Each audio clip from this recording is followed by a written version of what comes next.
Echt Einsiedler Bömisch.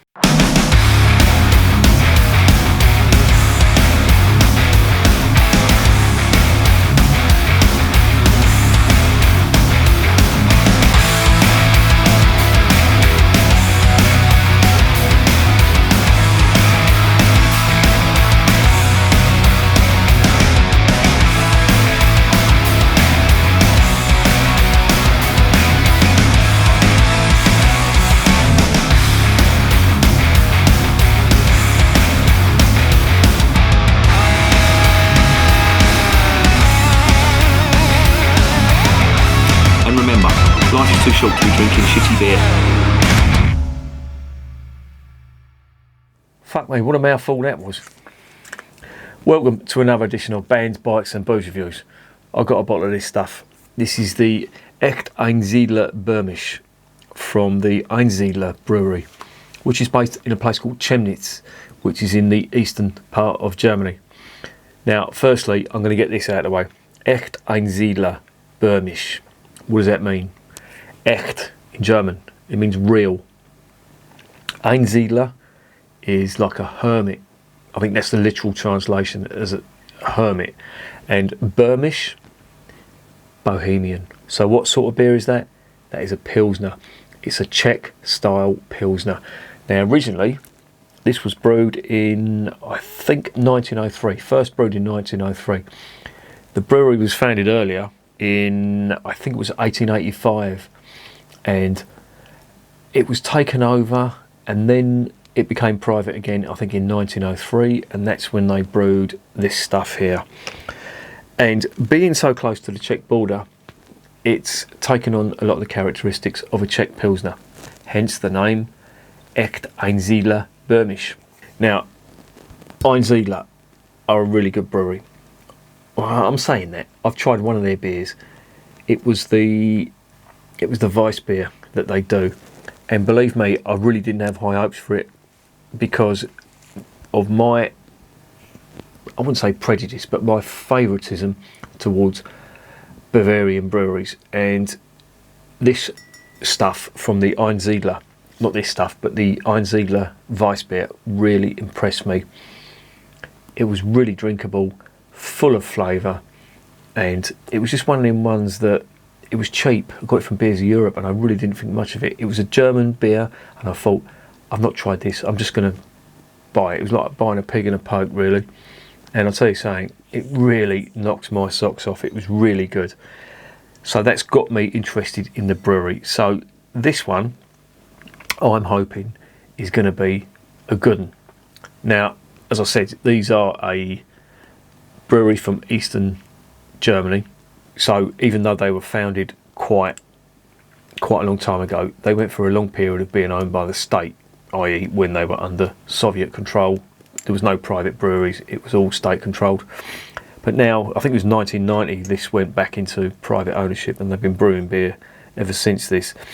And this one looks to be quite a special one. This is one that's come out recently, and it's to going back on the tradition of when they became a private brewery again.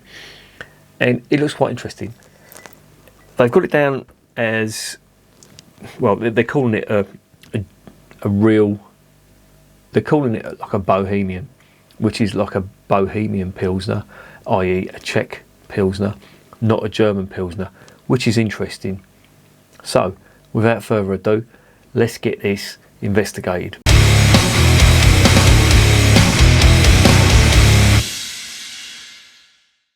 Right, this is 5.2%. It is a 500ml bottle. It is, the IBUs on this are 20, I think it's 26. So it's going to be in keeping with a lager. I'd say anything under 30 is about acceptable for a lager. Anything over, and you're into unknown territory there. But that, with the IBUs, that does sound interesting. Everything's in German here, unfortunately, and to be honest, I really can't make head or tail of it. Yeah, first, this is commemorating the beer that was brewed in 1903, and this obviously wasn't made for the foreign markets. Yeah, and it conforms to the Reinheitsgebot. Yeah, Brauhaus, Gaston malts, Hopfen, and of course yeast. There's yeast in there as well, but obviously they haven't listed that. And it's just saying, yeah, it's based in Chemnitz in a place called Einsiedler. Interesting. What glass should I use for this? Well, do you know what? Seeing as it's a Pilsner, I'm going to use this. I really don't think there's going to be much difference in that glass to any other glass. So let's get it open and let's see if it's as good as the Weizen.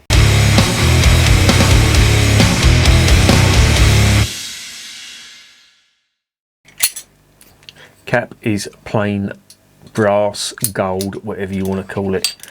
Obviously not real gold, because I would be a fucking multi-millionaire now. All the gold caps I've had in my time. Right, now immediately I can see that colour, and that really does look like a Czech Pilsner. That's the colour I'd be expecting, that amber colour. Normally, God, you can smell that from here. Fuck me. Lovely, grainy, bready malt. Little touch of earthiness on it. Oh, it smells really good. This, and do you know what? I don't know whether I put the review out, but the other day I was in a pub in Maidstone in Kent, and they had Budvar on draft, and the landlord, that's his beer. And this is a real ale pub as well. They don't do you know any shit in this pub. They really do take care of their beer. But the landlord's tipple is Budvar, and he makes sure he gets the B original Budvar from the Budvar Brewery direct to him in kegs. And do you know what? I drank 5 or 6 pints of them, and do you know what? The more I drank, the more I wanted. It was that good. And this is what I'm getting from this. It reminds me of that. Oh, this smells really good. I'm chomping at the bit now to get some of this. Honestly, it does depend, but everyone's tried Budvar over here, yeah? Of course, that all comes from the Budvar Brewery. They don't brew it over here. They're an independent Czech brewer. But they put their beer in green bottles, and I know I've had some from Skunk Central around the corner, and they do go skunky, unless you've got proper packaging on them, or you get them in a keg. Now if you get them in a keg, you're halfway there. But they do the other stuff, the original, but they do a B original as well, and I think that's what he had, the B original, and it was absolutely gorgeous. And this is really smelling like that. They've absolutely, well, I'm saying they've absolutely nailed the Czech Pilsner style, but certainly aroma wise and colour wise, that's as far as I'm going to go. I'm going to reserve judgment until I taste it. It could taste like a bag loaded period, but so far it's looking good and it's smelling good. So let's get it down the hatch.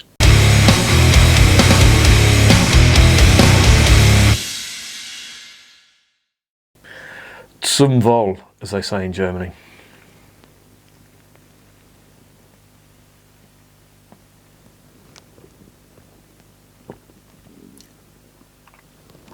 Oh, that's lovely. That is absolutely gorgeous. Wow.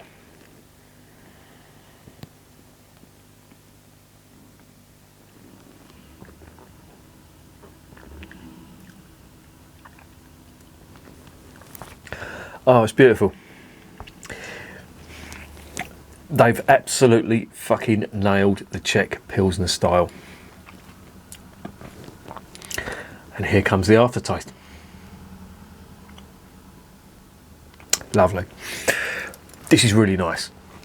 And this is the second beer I've had from Einsiedler, and they're fast becoming a favourite German brewer. Really good. They really do know what they're doing. That looks perfect. That's the perfect colour for a Czech Pilsner, in my opinion. The aroma is really good.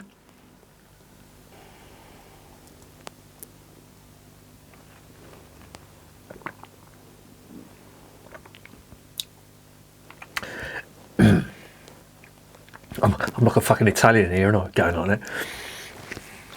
Oh, the flavour is just superb.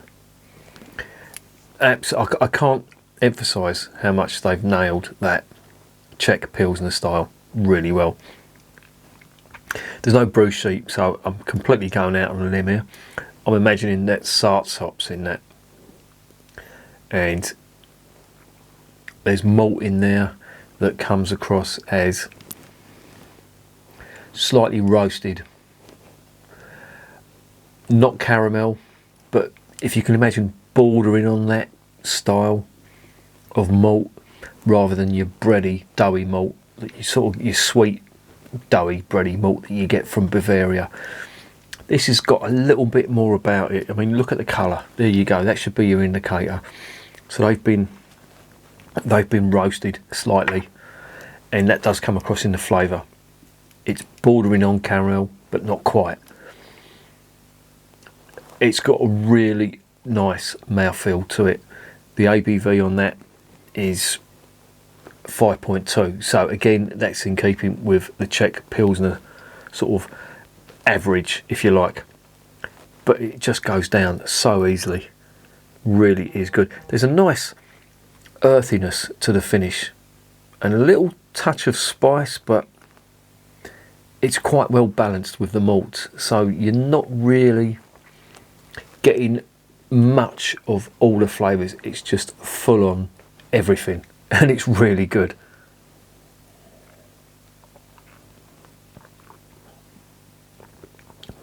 God, yeah, I'm absolutely loving this. This is really nice. Now, I had that Budvar on draft, and that would come from a keg, obviously, but I'd say this is up there with it. I'd love to try the two side by side, but this isn't far away at all. And that Budvar was a fucking outstanding 10 out of 10 all day long. It really was good from a keg. This isn't far away from it, which really surprises me. Now, I've seen this advertised before, and I didn't know what to make of it, so I sort of skipped it. Then I found out it was actually Einsiedler, and on the strength of that Weiss beer, I thought, well, fuck it, you know, I'll give this a go. I didn't know this was a Czech Pilsner. I had to look up what Bömisch means. Bömisch is Bohemian, and I'll tell you something, I'm so glad I got this. This is a really nice beer. I'm going to put it there because the temptation for me is just to fucking neck this because it's so drinkable, and that's really nice. And I've just had a director's bitter, which let me down slightly. It wasn't the bitter I remember, but this is more than made up for it. I'll tell you, this is absolutely gorgeous. I am loving this.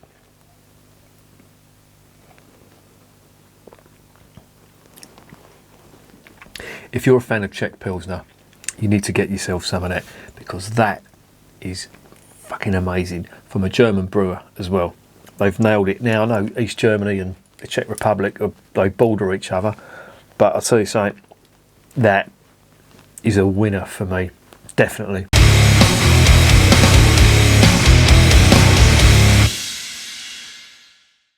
So what's the verdict on Echt Einsiedler Bömisch? Absolutely outstanding. Now, I love Czech Pilsners, don't get me wrong, and they do taste absolutely amazing. Pilsner Urquell for me that's where all your light beer comes from. That's the originator, Pilsner Urquell, and it is outstanding. As I keep going on about the Budvar, yeah, it's amazing. There's a few others that I've had in the Czech Republic whose names escape me now, but I always remember them. Staropramen, of course, another good one. But they're the well-known, the big ones. There's other little ones as well that I've had when I was over there. I've been over there twice now, and I've been to Slovakia as well. Some good beers over there too, very similar styles. But this stuff, they've got it bang on. Now, Germans do their own Pilsner, as you know, and they're really good. Don't get me wrong, North German and South German Pilsners differ. North German being dry, quite bitter.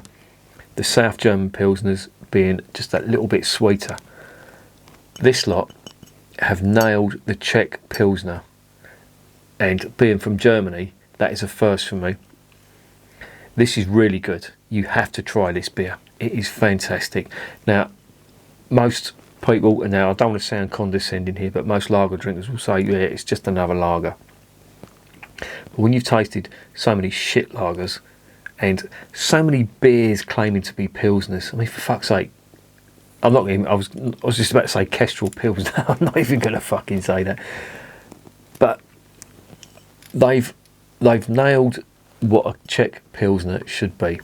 You just got to look at the colour and the aroma that you get from it as well. What does it for me is the malt. It's not caramel malt. It's been roasted slightly. That gives it that amber colour. But it's not, for me, it's not quite caramel malt, but it's bordering on that. And that's what makes a Czech Pilsner, combined with them Sarts hops, with the earth and the spice. I mean, it's one of the noble hops, so it's got a lot in common with German hops, but there is a difference between, obviously, German Pilsners and Czech Pilsners, but this is lovely. Obviously, 10 out of 10, all day long. And that is the second 10 out of 10 from the Einsiedler Brewery. I've got another one in the fridge, and I think it might be their lager, their Helles. I can't wait to do that. I'm not going to do it tonight because it is now 10 to 10, getting a little bit late. I'm going to polish that off, and I'm going to look forward to drinking that tomorrow. But for me, this is 10 out of 10. And if you're a fan of Czech Pilsner, you have to try this. Even if you're a fan of beer, you've got to try this. This is amazing. Well done, Einsiedler. That's the second great beer I've had from you. And remember, beer is working class champagne.